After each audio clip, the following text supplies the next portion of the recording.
नमस्कार विद्यार्थी मित्रों, विवेकानंद इंडिया स्कूल कक्षा 10 विषय विज्ञान चैप्टर नंबर 8। आइए इसके चौथे भाग में, अंतिम भाग में आपका सबका स्वागत है। हम पुरुष जनन तंत्र और स्त्री जनन तंत्र यानी मादा जनन तंत्र के बारे में विस्तृत माहिती प्राप्त की। आइए हम देखते हैं जनन स्वास्थ्य। जनन स्वास्थ्य का अर्थ क्या है? तो जनन स्वास्थ्य का अर्थ है जनन में जनन से संबंधित सभी आयाम जैसे शारीरिक, मानसिक, सामाजिक एवं व्यवहारिक रूप से स्वस्थ होना, जिसको हम जनन संबंधित स्वास्थ्य अच्छा है ऐसे कह सकते हैं। जनन अंगों में कई बार बीमारी आती है, रोग का निर्माण होता है। तो रोगों का लैंगिक संचरण, एक में से दूसरे में परिवहन होना, तो अनेक रोगों का लैंगिक संचरण भी हो सकता है, जैसे कि जीवाणु जनित रोग यानी बैक्टीरिया से होने वाले रोग, जिसमें गनोरिया और सिफिलिस नामक जो बीमारियां हैं, जो जनन संबंधित बीमारियां हैं, उसको ये जीवाणु जनित होती है। दूसरी है विषाणु जनित यानी वायरस, तो उसमें मस्सा, HIV, जिसको हम एड्स के रूप में जानते हैं, तो ये भी एक जनन संबंधित बीमारी है। इन बीमारियों को हम कैसे रोक सकते हैं?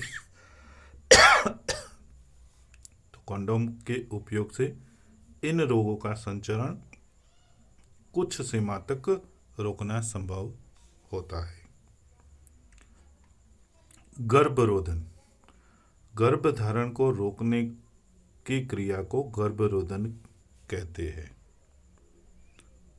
अब गर्भरोधन के प्रकार। पहला, यांत्रिक अवरोध,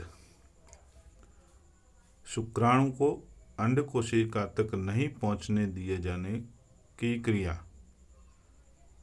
यानी शुक्राणु को अंड कोशिका तक नहीं पहुंचने देने की।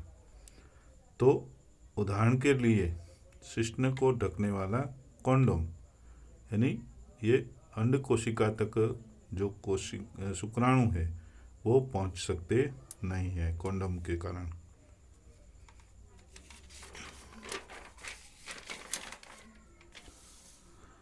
दूसरा है योनि में रखने वाला सर्वाइकल कैप, ये भी एक कॉन्डोम जैसा ही होता है, जो रबर का होता है वो योनि में रखने वाला होता है।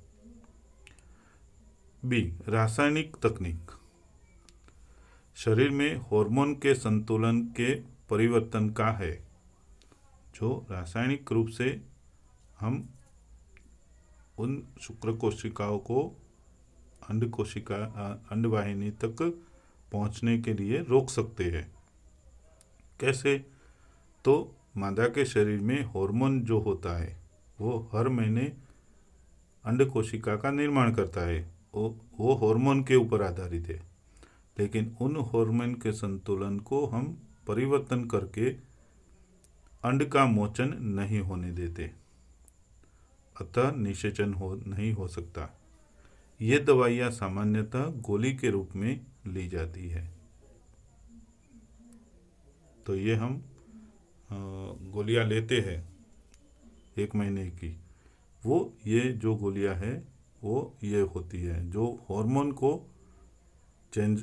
में चेंज लाती है, परंतु ये हार्मोन संतुलन की परिवर्तन करती है। हार्मोन के संतुलन को ये गोलियां परिवर्तन करती है, अतः उनके कुछ विपरीत प्रभाव भी हो सकते हैं। तीसरा है लूप या कॉपर्टी को गर्भाशय में स्थापित किया जाता है, जिससे गर्भधारण नहीं होता। एक लूप यानी आंकड़ी के स्वरूप में होता है, और दूसरा कॉपर टी टी के आकार का कॉपर में लपेटी हुई प्लास्टिक की एक साधन होता है जिसको हम कॉपर टी कहते हैं। तो उसको गर्भाशय में स्थापित करने से ये गर्भ स्थापित होता नहीं है, यानी भ्रूण का विकास नहीं होता। अंतिम है शल्य क्रिया। शल्य क्रिया यानी ऑपरेशन करके तकनीक से हम वो गर्भधारण को रोक सकते हैं। इसमें नसबंदी, पुरुषों में शुक्रवाहिकाओं को रोककर उसमें से शुक्राणुओं को स्थानांतरण रोक कर सकते हैं। तो शुक्रवाहिनी जो है उसको ही काट के वहाँ बांध दिया जाए तो वृषण में उत्पन्न होने वाले जो शुक्राणु है वो बाहर निकलेंगे नहीं और योनि तक पहुँचेंगे नहीं, अंडवाहिनी तक नहीं पहुँचेंगे। ट्यूबेक्टोमी यानी महिलाओं में अंडवाहिनी को अवरोध करके अंड के स्थानांतरण को रोकना। तो क्या कर सकते हैं हम? तो ये जो अंडवाहिनी है, अंडवाहिनी में से अंड कोशिकाओं का निर्माण होता है। यहाँ पे से हम इसको काट के ऑपरेशन करके इसको रास्ता बंद कर देते हैं। तो क्या होता है, यहाँ से अंड का आगे निर्माण गर्भाशय तक पहुँचते नहीं है। इस तरह से ये गर्भ का विकास होगा नहीं। तो इस तरह से हम इसको रोक सकते हैं। भ्रूण हत्या, मादा भ्रूण को गर्भाशय में ही मार देना भ्रूण हत्या कहलाता है। एक स्वस्थ समाज के लिए संतुलित लिंग अनुपात आवश्यक है, यानी नर और मादा का जो प्रमाण है वो आवश्यक है। यह तभी संभव होता है जब सभी लोगों में जागरूकता फैलाई जाए। वह भ्रूण हत्या और भ्रूण लिंग निर्धारण जैसी घटनाओं को रोकना होगा। तो ये भ्रूण हत्या यानी मादा को गर्भाशय में ही मार देना, ये भ्रूण हत्या कहलाता है। स्वस्थ समाज के लिए लड़के और लड़कों का जो अनुपात है वो सही मायने में समान बना रहना चाहिए। लेकिन आजकल लड़कों के चक्कर में लोग लड़कियों को उसको गर्भाशय में ही मार देते हैं। तो ये नहीं होना चाहिए, भ्रूण हत्या रोकनी चाहिए। भ्रूण का लिंग निश्चयन यानी भ्रूण में लड़का है या लड़की, ये हमें रोकना चाहिए। Thank you. ये चैप्टर यहाँ पे ख़त्म हो जाता है। अच्छी तरह से तैयार करें इसको। आकृतियाँ जो इसमें बनाई गई है, जो हमने या आप लोगों को किताब में नंबर से लिखी हुई है अंदर, तो वो आकृतियों को आपको बनाना है। इसकी PDF फाइल आपके व्हाट्सएप ग्रुप में रखी जाएगी।